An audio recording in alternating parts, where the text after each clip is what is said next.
So just a little background about myself. I am a former high school educator. I taught high school students for over 10 years on how to start, operate, and run their own small business. So I'm a certified entrepreneurship teacher, teacher of the year for entrepreneurship in 2008, and I loved working with students. However, I had to say, okay, I am giving 100% raising other people's children, but when I got home to my one child, I was depleted. So I would get there and it was amazing and I did everything for everybody else's students. I got home, I was tired. I was grading papers, I was up all night trying to cook, trying to do homework, and then now I got to still go back to grading papers and returning calls and sending emails to parents about their children. So I kept saying, God, I need a new reality. This is just not working for me. I am exhausted, I'm wore out. But you got to be careful what you pray for, right? Because he'll answer. And are you going to be ready when he answered because you was praying but you wasn't prepared?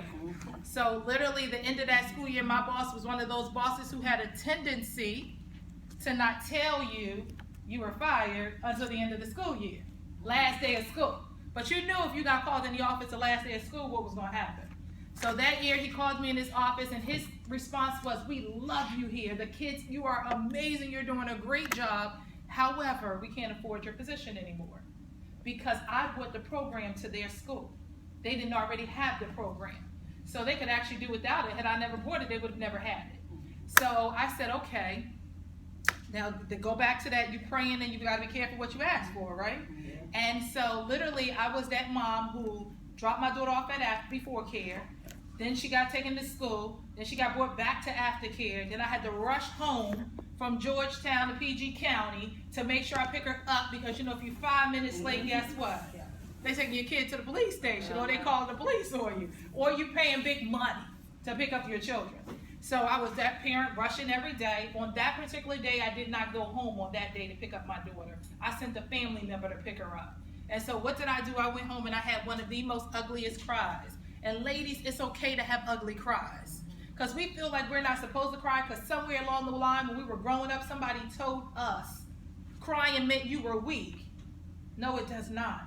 You can have good tears and you can have bad tears. You decide which one they are at the end of your tears. So I started off with bad tears like, oh my gosh, God, I knew I said I wanted this, but we just didn't discuss it. How many of y'all know God will check you? He said, we ain't got to discuss nothing, but you got to step out in faith and believe that I have it all planned out. Now, prior to that, the kids kept saying, well, you teach us how to start our own business. What about you having a business? I said, oh, I don't have a business. I just help you guys start a business, right? Because back then I believed everybody wasn't meant out to be an entrepreneur. I had no desire. And what I did realize, though, as a teacher, was students were going through exactly what I went through when I was in high school. And that was, I was a first-generation college-bound student, so my parents never went to college, and so they didn't know how to help me get ready for college. And so years, decades later, students were experiencing that same thing. And it pierced at my heart because I'm saying, wow, these kids aren't visiting colleges, they're just picking colleges. They have no idea what's in store for them when they get there, because they've never even seen the campus, but they make their way there. And then they get there and they can't survive. So I started taking kids on a college tour, which was what saved me in the college process, because I had an opportunity to go on a college tour leading into my senior year, and that was my reality that finally I knew I wanted to go to college. I didn't know how I was going to get there, but going on that college tour helped me understand it better. So I said, okay, I need to do that for students. And so every school I worked at, I was the senior class advisor, meaning I worked with the graduating class, because it was in my heart and my purpose, I believe, to make sure that they had everything they needed, all the resources. So fast forward, I stopped working there. I got past my ugly cry. I remember a year prior to the ugly cry, I had started doing the college tours. And so little did I know, see, God prepares, right? He puts everything in motion if we just follow along. So little did I know, me starting that part-time business would become what will carry me when I lose my job. So, but you know your family, so when you step out there for this entrepreneurial journey, everybody is not going to support you. But here's one thing that will save you in this entrepreneurial journey, and it'll help you see it from a different perspective. God didn't give the vision or the dream to them, he gave it to you. So you can't expect them to understand it and embrace it the way you do. All you got to do is collect what support they give and know and believe in yourself that you're on the right track for what you're supposed to be doing. And that is going to carry you, because in the beginning I kept saying, oh, my family kept saying, girl, when are you going to get a job? And I said, I got a job. I just don't have to get up and clock in every day like you do. But I do have a job. And so literally it became where I felt like it was a tug of war. But then I said, okay, but I started that business not knowing everything. But I still started. Most people who are embracing this entrepreneurial journey won't even get started because you don't have all the answers, right? Start and seek out the answers. Google is like, they didn't even really, nobody was using Google back then. Really, it wasn't a hot commodity. People weren't using it, but you have hot commodities right up front for you. Research and do your due diligence. You have free mentorship programs that you can utilize, like SCORE Mentors. I have been a SCORE mentee for over 6 years. I have been, quote unquote, businesses fail in their first 5 years, right? So remember I said I didn't become an entrepreneur by my decision. I became a full-time entrepreneur because I lost my every 2 week security check that I was getting from my teacher job. So I would have probably stayed collecting that 2 week check to today. Had I not got that, sometimes you'll get that push that you weren't ready for. But you really are ready. You're just afraid of what ready means. And so literally, today it is 8 years of me running my own business full time, not another job, just me running my business. A year ago, I started being an adjunct professor here at Trinity because that was something that was always a part of what I believe was my mission of what I wanted to do. So I always wanted to stop working. When I got out of working at high school, I wanted to be an admissions counselor at a college and go and recruit students and pull them into college because look, that's what I do in my business, right? But they travel too much and I was a single mom. So I said, oh, that's not going to work. But then I said, I always wanted to be a college professor or in fact be a college president of a college, right? I said, oh, but I don't know if I still want to sit in that presidency. That take a lot. So I went ahead and decided to be an adjunct professor here at Trinity. And so I've been doing that for a year and I love that as well. So it's all about following what you love. Living where you are and not so focused on where you're trying to get to. I always say that everybody is focused on the destination that they forget to embrace the journey. So literally, I ran that business successfully. It's 8 years, going on 8 years. 3 years ago, I discovered I had built, and I'm sharing this because I want you guys to know this on the outskirts before you enter into that entrepreneurial journey, so that you can see the different ways to do it, because I didn't have a business plan, right? I didn't have it all mapped out. I had a vision and I had a mission statement and all of that, but I didn't have all the financial stuff together. So when I first started out my business, believe it or not, I was charging way below what the people in my market was charging. Although I did my research, but I was afraid to put my prices where other people had their prices because I said, well, maybe people won't think that, I'm in a different area, right? That whole excuse. I'm in a different area. They might not be willing to invest in that, right? So then you play that work hard game. So now you're working extremely hard where if you had your prices set right, you wouldn't have to work so hard because you would know what it takes to make what you need. So that's why having that business map out plan is key as well. And even if you don't have the full-fledged business plan, know what you're looking to make and what you need to make every year to survive, so then you don't feel overwhelmed. How many of you have a job and you work full-time somewhere else? Okay, and how many want to just be a full-time entrepreneur and don't want to work anywhere else eventually? Okay, how many of you have already started your business? Okay, and how many of you enjoy doing the business plan that you guys had to do as a project? How many of you was like, oh, this is too much? Right? Because come on, be real, because this is real stuff. The money part, what was the most scary part of it? Because I bet you wrote that vision and mission statement like that. Yeah, the money part. That was the fun part. But when you got to the other money, because you like math, right? You good at math, you like numbers. I like numbers, okay. yes. But for the rest of you, the money part was the scary part, right? Well, guess what? That's the reality part. Because if you don't have that in order, and you get into business and you leave that little nice plush office you might have in the corner, or your little cubicle desk you might have that you don't really like because it's small and the next person is next to you. You know how we have those shared spaces. However, if you leave that environment and you step into the entrepreneurial journey and you're not prepared, you will be just as miserable on that side as you were on the other side. So having those numbers is key. Running those numbers are important. And I say every day that you wake up and go to your job, remember it's your dream funder.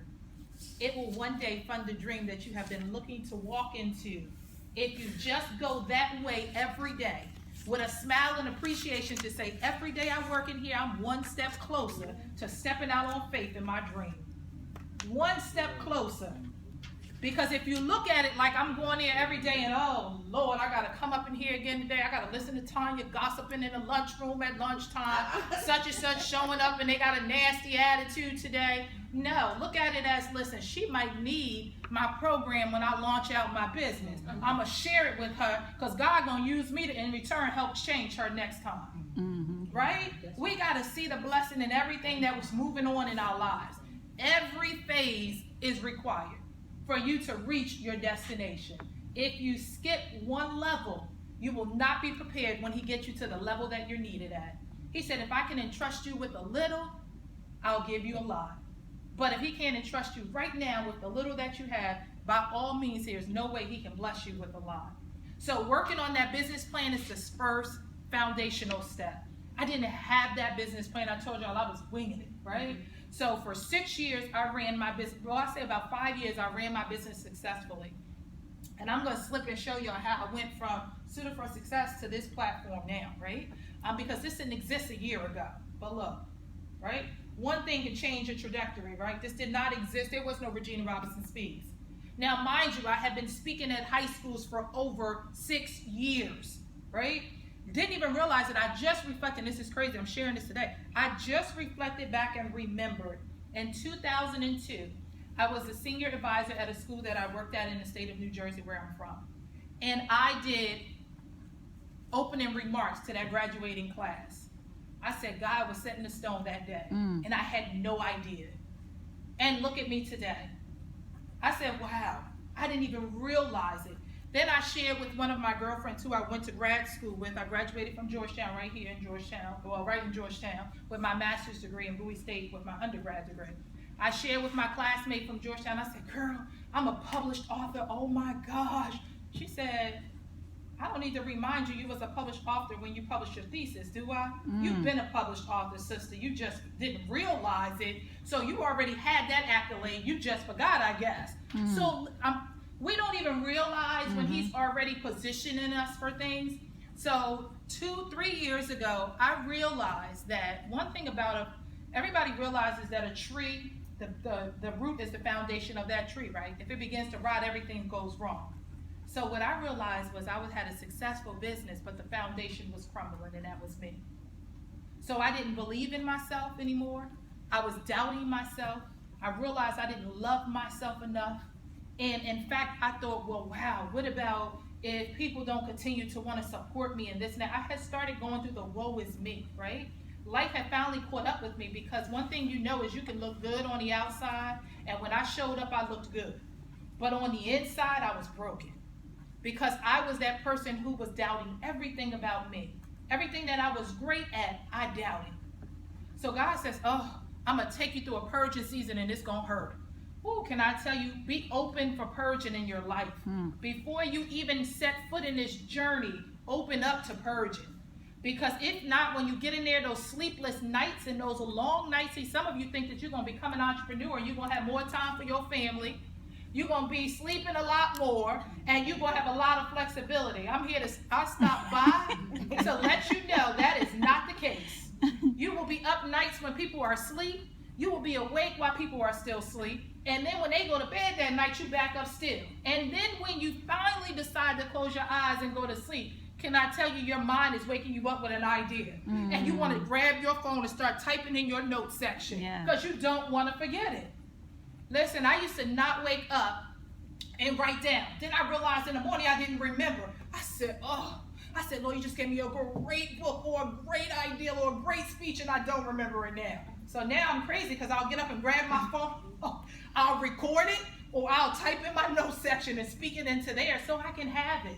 But that's the mind of an entrepreneur who is always in action mode, who is always willing to do what it takes to step out and get what it is that you desire. Now, I'm not saying get caught up in the grind, because people say you're supposed to grind, you're supposed to keep rolling to the whip. That's not what I'm saying, because I don't believe in grinding.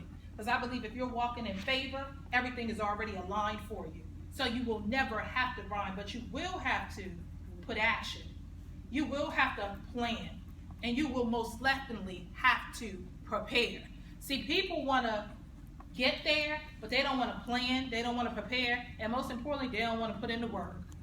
And in this entrepreneurial journey, you have to come in already saying, it is non-negotiable to stay the course. If you come in with that mindset, you'll never leave out of this industry, but you will be successful in this industry. Because if you don't stay the course, if you don't believe you're supposed to stay the course, the minute failure knocks on your shoulder, you run it. You're going to check out on an entrepreneurial journey. You cannot be successful if you don't fail. So be okay with failing as an entrepreneur. Know that when you step on this road, you're going to fail many a times. Fail and be happy about failing. Because guess what? When you fail, you learn something. And if you didn't follow the process in that failure, go back and figure out what you missed because there was a lesson. So literally, I had to go on a discovery 3 years ago, and I went from building my business to building me. So when I had to do the inner work, and so literally I had to work on my confidence, because on the outside, I was very confident. But on the inside, I lacked those. There were so many books I didn't write, so many programs I didn't launch, so many workshops I didn't host, so many conferences I didn't go and attend because I didn't believe I deserved to be seated at the table. Whereas now I believe I deserve to be seated, and in fact I deserve the main seat. Because no one told me that, but I believe I deserve the main seat. See, when you tell yourself that, nobody can keep knocking you off of your game. But if you're telling yourself, oh, I don't belong to sit there. Yes, you do. Why don't you belong in that seat? Who told you that? You did. Your head trash told you, oh, girl, you ain't going to be able to talk. You don't got what it takes to start no business. You don't even know what you're supposed to do. Who's going to buy what you want? Well, who's going to read that book? Or who's going to listen to your story, right? I used to say, when God says, I have another platform for you to use, when I'm done with you, I plan for you to share this with every woman, because there are so many of my women who are broken, and I want them to know it's okay to go from being broken to unbreakable. That when they do the work on the inside, no one will be able to break them but themselves. See, everybody believes that there's other people holding you up, you holding you up. See, I used to say everybody is waiting on, we'll say, oh, I'm waiting on God to tell me when to move. Are you kidding me? He's been ready. He's been waiting on you to just move. But we keep on standing still, waiting. I call it the double dutch game, right? How many of y'all used to jump double dutch? I used to love jumping double dutch, right? But this is what all of you look like now. So you standing there and you bouncing. And you waiting, right? And so God says to go ahead and finish the business plan and hand it in, because that's going to be the first thing for your business. And you're like, wait, I'm going. You're like, come on, turn the rope right, Felicia. Come on, Miss Felicia. Give us what we need. Give me the answers. Turn the rope right, right? It's Miss Ford, right? Oh, turn the rope right, Miss Ford, right? And she's saying, come on, jump in, just finish it, just finish it. You're like, okay, wait. And you know how you jumping and then the rope collapse? That's some of y'all. Yeah. You keep jumping in and then it collapses. And some of you were supposed to already start your business, but you keep on saying, well, wait a minute. Okay, if I just started today, somebody will go ahead and buy it. And then you say, okay, let me just put it out there. I'm going to put it on Facebook. I'm going to put it on Instagram. And then somebody don't hit like. So you were about to jump and nobody hit like. Why didn't you hit like? Why are you waiting for somebody else to hit like? Why didn't you hit like? Matter of fact, why you didn't give it the love symbol? I knew that. Stop waiting on everybody else to hit like for you to take your jump. Right? I tell people all the time, 3 years ago, I took the jump and I never looked back. And I had no idea what was in store. I had no idea I'd be standing here before you. I have no idea I'll be speaking in other countries, helping women to know they can go from being broken to unbreakable. Helping women know that you can actually move and take action. Press the reset button in your life. Stop dwelling on what happened in the past, right? He says, bring it to the altar and leave it. In fact, we keep carrying it back every time we take it and drop it off. It's time to drop it off for good. And let go. And then allow him to carry you wherever he plans to take you. And be willing to go. When he says go, be willing to go. Now, it ain't going to feel comfortable, but can I tell you there's no growth in comfort? See, everybody think you can grow while you're comfortable. You can't grow an inch while you're comfortable.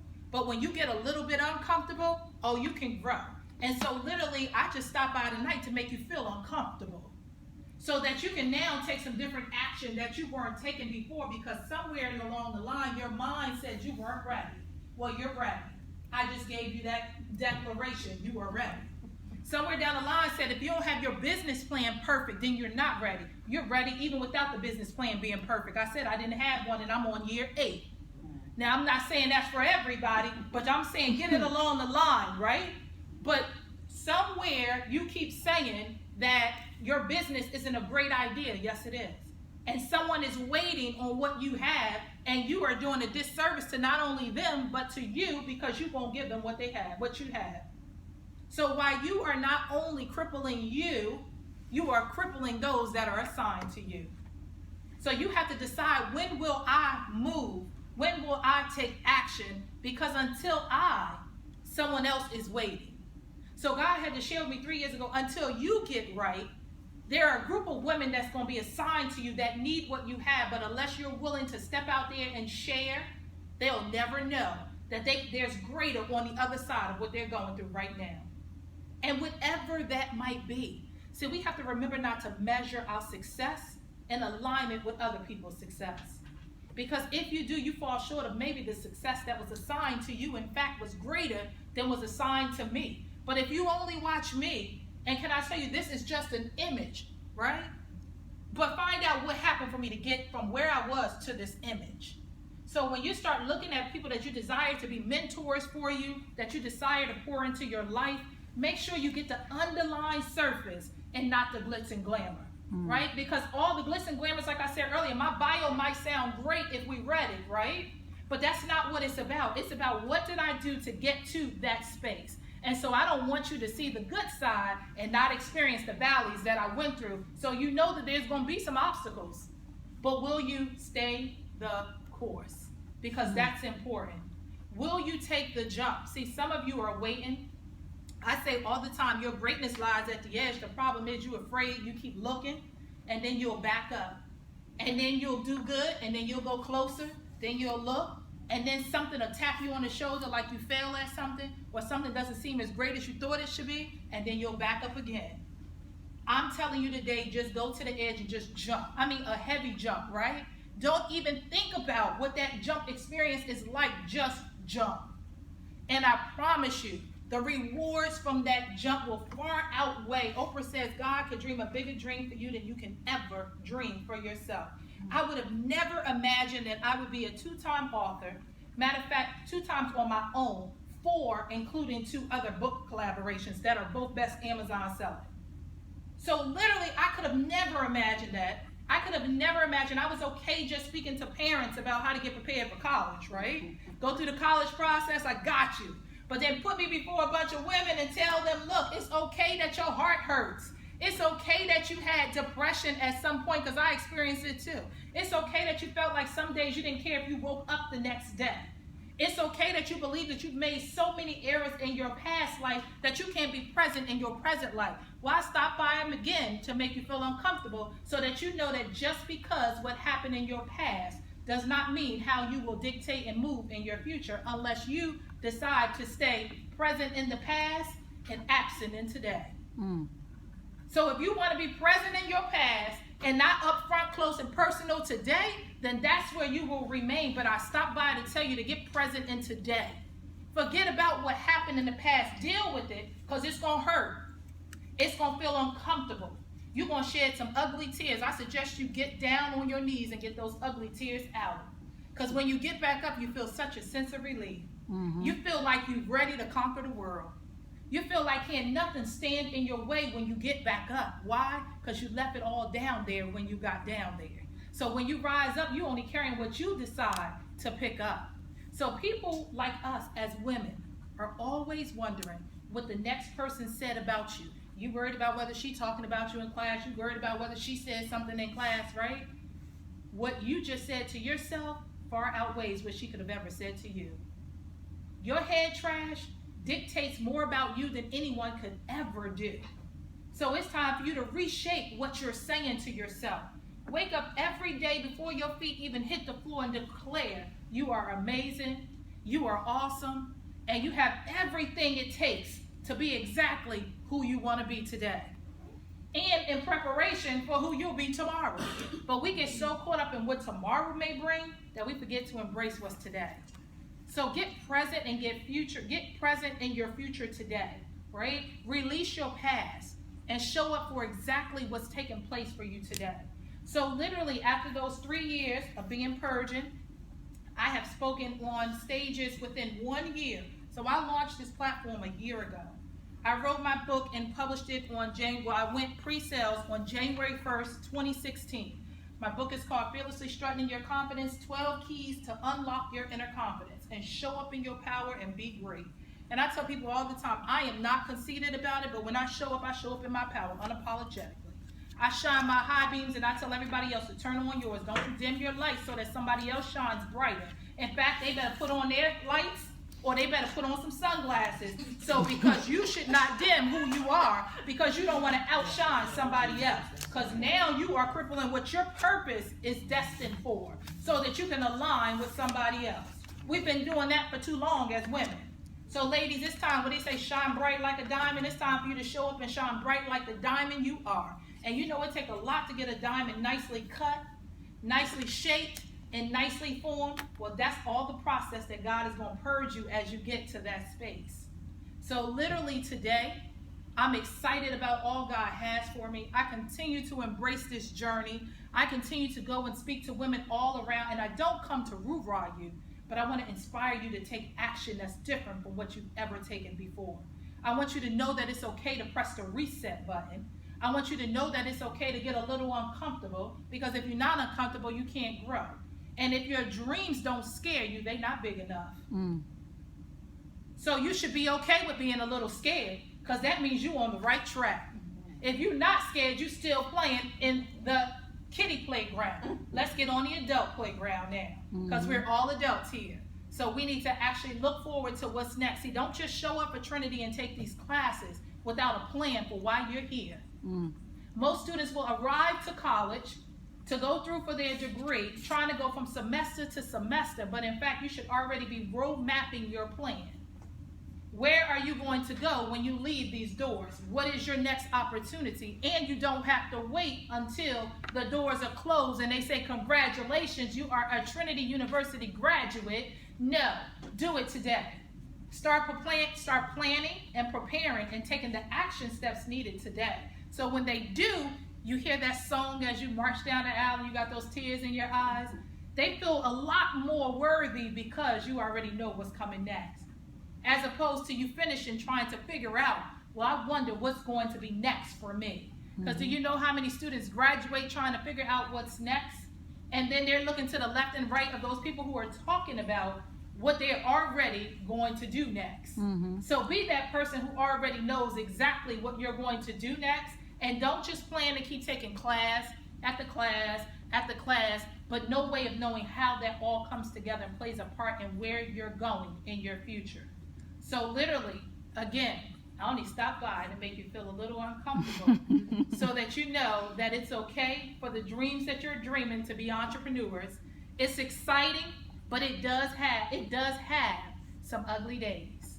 But if you already enter with the mindset that I'm willing to stay the course no matter what, just like me 8 years from now, you'll be standing somewhere or sitting somewhere sharing with someone, you know, I took this journey 8 years ago and I never looked back, right?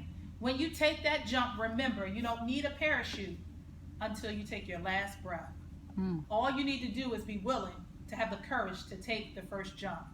Playing double dutch and bouncing, it looks cute, but if you're not willing to jump in the rope and get in the game, you'll be left on the sidelines waiting while everybody else is progressing and you are standing still in your purpose.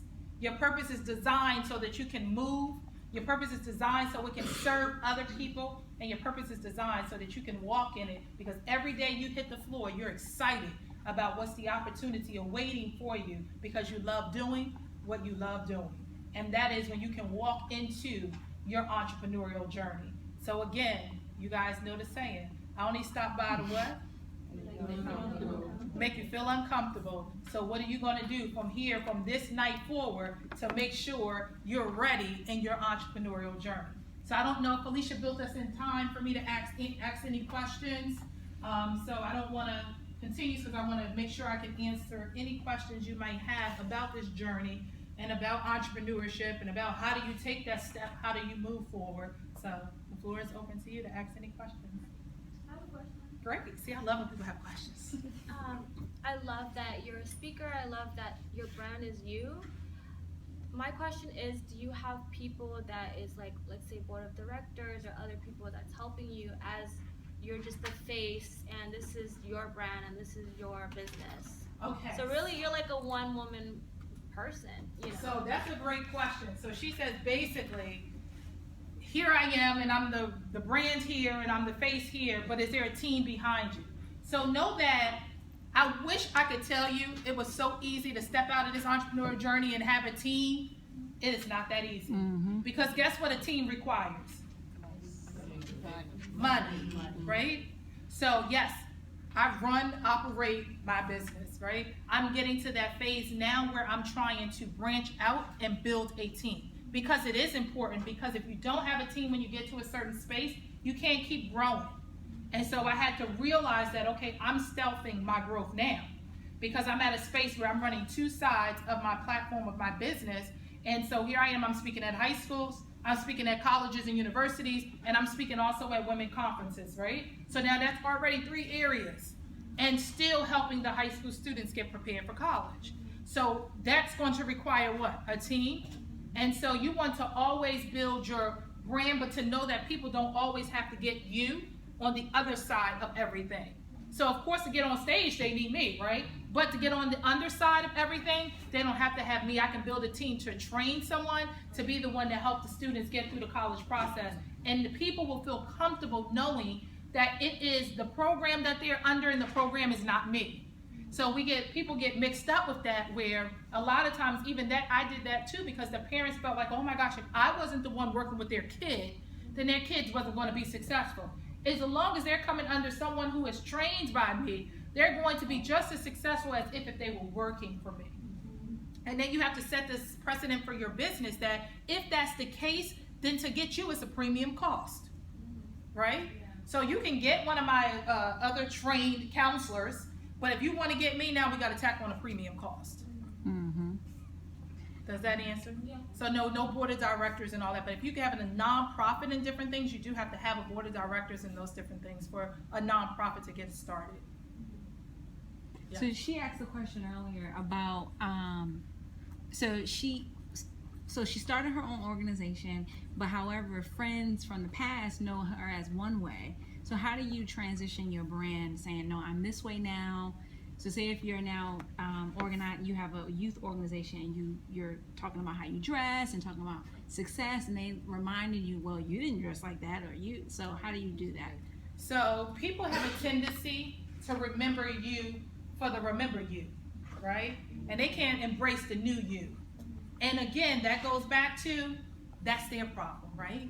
As long as you are showing exactly what you're teaching, they're either going to embrace that and get on board. So let me go back a little bit. So I was born and raised in Asbury Park, New Jersey, small town, right?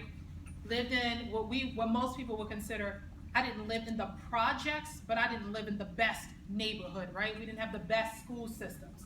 So most people who went to school with me and graduated with me see what I'm doing now, and they're probably kind of like, what's she doing? Like now, you know, she had the biggest mouth in school or whatever, right?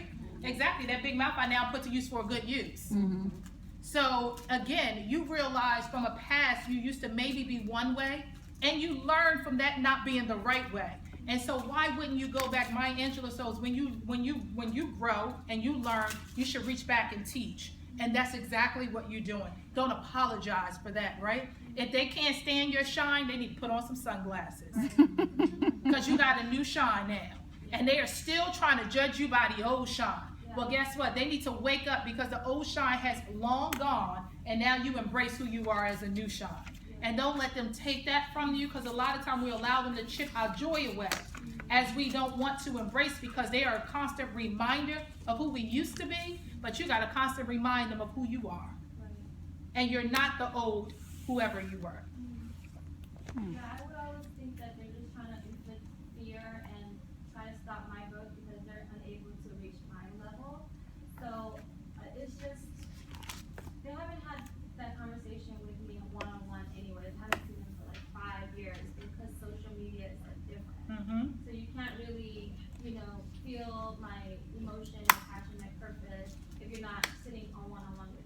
And not only that, guess what? Because you don't even owe them one-on-one. Let me set you free on that. You don't even owe them one-on-one. What happens is their ambitions are here and yours are here. So it's time to cut the thread, right? Sometimes we anchor ourselves to people in our past that we need to let go of. Because they're not where we are, and it doesn't mean you feel like you're better than them. You just know that they're not in the same space as you right now. And it's okay to let them go. But you should not allow them to inflict that self-doubt in you and that fear in you, because that's what they're doing. So if they're giving you that type of atmosphere or feeling, it's time to release them. And guess what? One thing about social media is I love it because I disclaimer all the time. You can hit the unfollow button. You have a right to do it. It is okay, right? I do a show every Monday called the Inner Confidence Cafe, live on Facebook, right? And I tell them, listen, if you don't like something that I might say on my show, because y'all know I'm going to talk about God. Come on now. So if you're not on that same page, because I'm not forcing you, but I'm just letting you know how I know where I came from. So you are more than welcome to unfriend me. I have no problem with that. And so you have to be willing to believe and stand where you are and know that, look, I'm not wavering when it comes to this. And so literally you might lose a couple of friends, but it's okay, right? Because that means those that are gone, it's time to make room for new. Some people that you can get with that's on the same level that you can feed off of and grow off of and get information from that's going to help propel you forward and not keep you stuck. I think more specifically, it's about like, because I'm from Vegas, and so in that culture, it's like sexy, you're dressed sexy, you're tight fitted, everything like that. But a lot of times it's outwards appearance and then no inner depth. Yes. And then so I made a transition in DC, and I'm walking in my purpose. I know who God is in my life and everything like that. So I kind of lost touch of like my sexiness, and then so I was like, okay, I just wanted to know like my spiritual, my mental, my everything inside. I was like working on myself, and then so now I feel like everything inside of me is great, and I think outside I want to embrace that sexiness too, because I believe that women, we can be, spiritual, we can be sexy, we can be feminine, we can be strong, we can be, soft, and we can be whatever we want to be. Just be your true self. And so I started to first I went to the whole sexy phase, and I went to like just covering everything up. I'm in DC, conservative, and then afterwards I'm starting to embrace my sexiness again. And then that's when like I get these random phone calls from like an ex-boyfriend, obviously, or like another person that I haven't talked to for like 5 years, and it's like, oh, you're over there empowering women, but you're, wearing tight dresses, and then you have like your cleavage showing and things like that. But why can't I just be like a person who's spiritual, but also someone who embraces my, my sex appeal? So there's two folds to that. You have to discover and determine within yourself what is sexiness to you. Not what sexiness to everybody else. Because growing up, it was always what was sexiness to everybody else. You just said, I grew up in Vegas where everybody wore tight clothes and all of that. So that became what you knew. So what is it now that you want to be? Because you don't have to be who you used to be based off of what everyone else was. Who do you desire to be today? And if you are promoting a message to women, and you're going to have to look the part of your message, right? So you can't say that I'm going to run this mentor program for young girls, but then you're going to show up with the dress that we are telling the young girls not to wear, right? It doesn't represent your what? Right? So when people see me, I represent my brand no matter what. But I still feel like I got my sexy, right? So, but you got to be willing to every time, because once you get known, people know you, right? So that's where I struggled in my business, because when people didn't know me, I was good. So much is given, much is required. So now that you want to be the face of change, don't compromise who you are to fit what other people want you to be. So you have to find your middle ground. And it's okay, you look cute today. Do you feel like that's not sexy enough? No, this is like, because I thought I was presenting today, but luckily I'm not presenting. But do you feel like that's sexy? Yeah, I do. But Okay, and that doesn't, nothing's wrong with that dress. It looks nice on you. So you still, you want to be sexier. You want a little cleavage out. Okay, so zip your dress down just a little. Just zip the top down. It's okay, we all women in here. So, okay, so that's too sexy. Go up a little bit. Go up just a little. Just a little bit more. No, down a little bit. You can get a little. Okay. There you go. Now you have your dress and you have sexy. You can put a nice necklace on. It's all in what you see as sexy, right? Yeah. But what happens is the world tells us that in order to be sexy, we gotta show cleavage. That's not true, right? Because all those Barbie doll girls on all these reality shows got all their titties hanging out. But that's not real reality, okay? That's because they're getting a paycheck to show those titties. Are you getting a paycheck to reveal your titties? No, because in fact it might hinder you from receiving the funding that you need for your next level. Or reaching someone. Exactly. Or reaching someone. You tell the young girls not to show their cleavage that you mentoring. If they can't have some cleavage out, I'm just telling. Okay, so women. Okay, so what is your target? So tell us that so we can help you better. I don't teach them clothing, but if I were doing a seminar or something like that, I know my audience, so I'm gonna be business professional. Put the camera on her so we can get her. I'm gonna be business professional. But let's say if I was having a vacation or something like that, I know my audience, so I'm not gonna be like all you business. didn't say all that. That's You talking about something. Listen, girl, listen, if I'm on vacation, I got the bathing suit on with the sides. Thank you. That's what I'm trying to get my sexy. I'm on vacation. But she's saying, what about if someone sees you? But what I'm saying, okay, listen, you ain't got to be taking your bathing suit sexy pictures and posting. Everything is not for social media. See, that's what people have to understand. Everything is not for social media. First of all, you should have your personal page and you should have your business page. And so what you put on your personal page relates to your personal life. But remember, you are still the brand. So don't compromise on either page. So I'm not going to go posting my bathing suit pics or me and my boo laid on the beach. That's not for everybody to know. Some things you have to keep to you so you can still have a life. Now, don't get me wrong. Your audience do want to see some personal things about you because they want to get to know who you are. But you ain't got to give them all the underlying business. So there's a difference. If you're going to go out with girlfriends for a night, for cocktails, and you want to wear your, what Beyonce say, everybody should have a freakum dress, and you want to wear your freakum dress, girl, go ahead. That's what I'm talking about. No, but you didn't start the conversation off that way. We thought you made showing up for a meeting, and you and you want to mentor somebody with a sexy. That's how you posed it first. But if this is your private life, learn to keep your private life private from your business life. But remember, you are your brand.